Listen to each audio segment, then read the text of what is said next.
Yo, YouTube, what's up with your boy? Sports and Fitness Rants. I'm back, guys. Click that like button. Subscribe to my channel. What's up, y'all? Welcome back, guys. Welcome back. Got another great video for you guys today. As usual, you guys know the deal on this channel, man. We must continue to set the record straight. Stop the lies, stop the narratives. Stop them from rewriting the history. And in this video, man, we're going to talk about LeBron James and Los Angeles Lakers last night. They had a game. They won and beat the Washington Wizards, man. Whoop-de-doo, man. Great for them. No doubt about it, man. But in this video, we're going to talk about how LeBron James was given a flagrant one last night. That's right. I was actually shocked when I saw this. They gave LeBron James a flagrant one last night for elbowing one of the Wizards players in the head during one of those, awkward, stumbling and bumbling moves that LeBron James makes going to the rim. You guys know those awkward moves that he makes when he's tripping over his feet and he's banging into guys and he's pushing guys off and he's taking 3 or 4 steps. Well, he finally got hit with a foul, flagrant one last night. We're going to talk about this video, man. And I want to thank you guys, man. Everyone across the world, everyone across the states has been supporting my channel. I am truly, truly a humble, guys. Much respect to all you guys out there, man. All the true basketball fans, everybody in the membership. Shout out to my man, special shout out to my man, Retro Heat Check, man.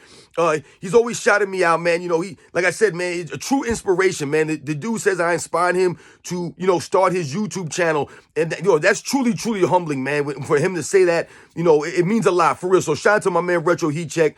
And shout out to all you guys, like I said, man, for real. It means a lot, man. And you guys know what to do. Turn the volume all the way up. Hit that play button. Remember, these videos are for educational purposes.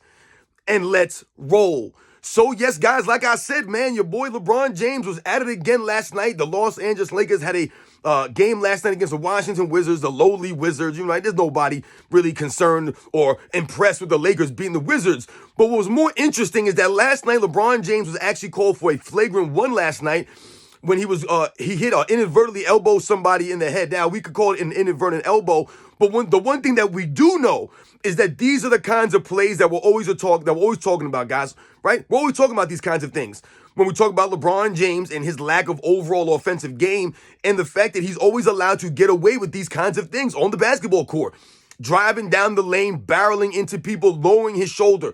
If you guys watch the video footage of LeBron James over the last several seasons, as we've been going on for years now, guys, what you'll notice is that LeBron James always has to lower his shoulder, and what that does is it shifts his weight.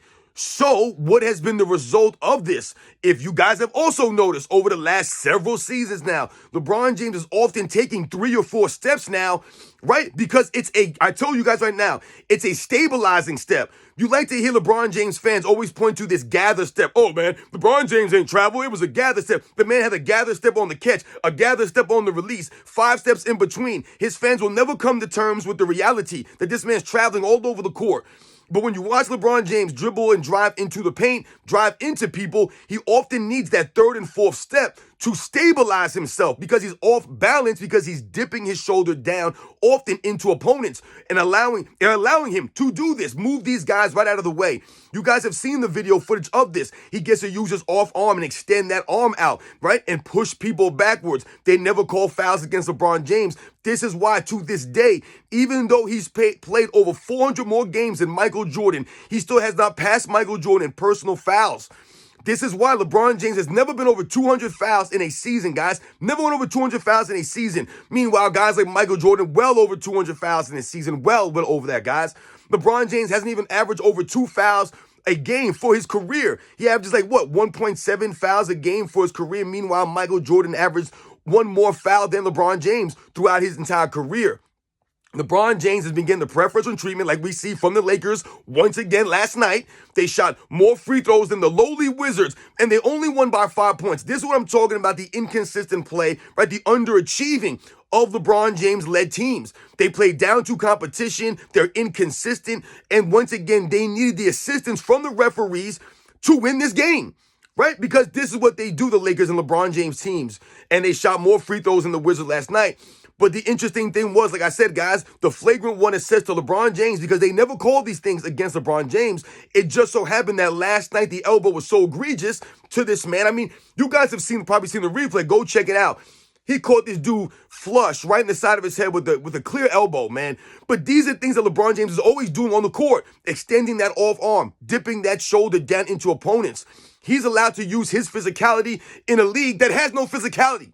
Think about that, guys. And this is what we always point to when his fans point to his 40,000 points. And, oh, if LeBron James had no skills, he had no offensive game, then how he scored these points? This is how he scores all his points. This is how he scored most of his points, right? Especially over the last, 10 seasons in this soft era of NBA. LeBron James allowed to use his physicality. Meanwhile, there's no physicality in the game, especially on the defensive end. So obviously that points to LeBron James having a huge advantage. Does it not? LeBron James often, I've told you guys, the biggest player on the court oftentimes. Who was guarding LeBron James last night? Can anyone tell me? No, they couldn't tell me. And once again, LeBron James getting called the flagrant foul because these are the things that he's always doing on the basketball court. Using the arm, the elbows, the shoulders to be effective, to score all these points all of these years down the road. That's why LeBron James' shot chart is ridiculous.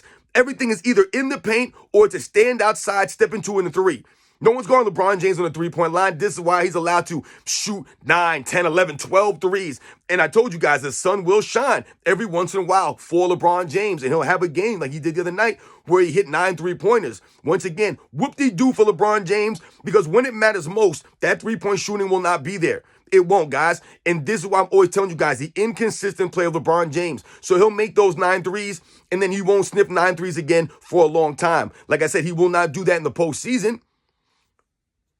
And you guys have seen the Los Angeles Lakers this season, once again, shooting more free throws than their opponent, even though it's the lowly Wizards, who they should have been able to manhandle and destroy easily, even though they're on the second half of a back-to-back. Right? This is why LeBron James chooses to play against these certain teams, these weak teams. Then he'll play in a back-to-back. But when he had to play against the Bucks the other night, he didn't want to play against the Bucks on the front end of a back-to-back, right? So he sat out against them, and then he played against the Grizzlies. This is LeBron James. This is what he's been doing. This is his MO. This is what we're talking about. This is why we do not respect him. And like I said, shout out to the referees for giving LeBron James a flagrant one. They reviewed it, and they still uphold it as a flagrant one. And when LeBron James, he thought he had an N1 there. And he's looking around with that puzzled look on his face like he always does, because he never seems to realize or think that he ever fouled anybody, even though he just cold-cocked this guy with an elbow right across the head.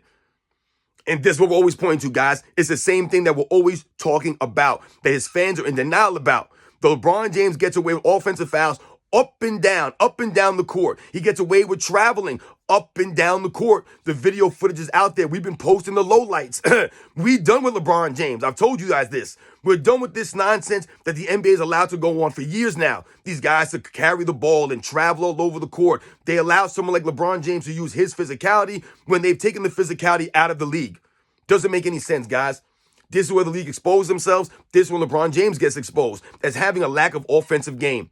The inconsistent play. Not impressed. Once again, the Lakers, they win 43, 44 games so far this season when they were expected to win 47, 48 games this season. So once again, they haven't even lived up to the expectations coming into the season. The bar lowered for LeBron James and his teams. They're battling for a play-in spot. Meanwhile, coming into the season, they had the 6th best odds out of 30 teams to win the title. The 6th best. But they're fighting for a play-in spot in their conference. They can't win on the road. They have a terrible road record. These are the Lakers led by LeBron James, guys. And last night, the man gets a flagrant one for elbowing, continuing the play that he's always doing. This way he gets exposed, right? They never call these things on LeBron James. If they would actually call offensive fouls, flagrants on LeBron James, or technicals, think about how often you see LeBron James arguing calls in the middle of a game, arguing calls on the bench, in street clothes, arguing calls. No technicals are ever given to LeBron James. Never. This man's always crying and moaning, always got his palms up, always doing this, standing around on D. Always woe is me, always playing the victim. No technicals ever given to LeBron James, no offensive fouls, no travels, no carries. And finally, we get one flagrant now. I told you LeBron James was the first player this season to be given a technical foul for flopping. For flopping at the very beginning of the season, guys. They got LeBron James for flopping, but his fans would say that he does not flop. He was the first player in the league this season to be given a technical for flopping, guys. And now, we're at the end of the season, he's been given a flagrant one. You guys know the deal. This is where he gets exposed, guys. The Lakers get exposed. Once again, shooting more free throws to help them beat the lowly Wizards. The lowly Wizards. Not impressed. You guys know the deal, man. I'll catch you guys on the next one.